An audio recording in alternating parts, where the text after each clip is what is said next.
বৈষম্য বিরোধী ছাত্র আন্দোলনদের কাছে আমার একটা দাবি, যেসব কোম্পানির প্রতিষ্ঠান বাংলাদেশ সরকার দুর্নীতি কইরা ধ্বংস করে দিয়েছে, শেয়ার বাজার, বিসমিল্লাহ group, hallmark group, destiny group, ফের এইসব যত টাকা সাধারণ মানুষের, গরিব মানুষের টাকা, দয়া করে আপনার কাছে যদি এই ভিডিওটা যায়, তাহলে দয়া করে আপনি একটু এ ব্যাপারে পদক্ষেপ নেবেন, যেন প্রত্যেকটা গরিব মানুষের এইসব প্রতিষ্ঠানে যে টাকা বিনিয়োগ করছে এই টাকা যেন ফেরত পায়।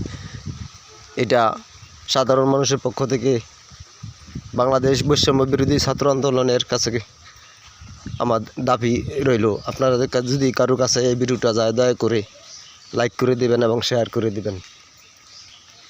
এবং সাধারণ মানুষ সে টাকা অনেক কষ্ট করে টাকা দিয়েছে, ডেস্টিনি গ্রুপের মিথ্যা মামলা দিয়ে হাজার হাজার কোটি টাকা বাংলাদেশ সরকারের মন্ত্রী মিনিস্টাররা লুট করে নিয়ে গেছে।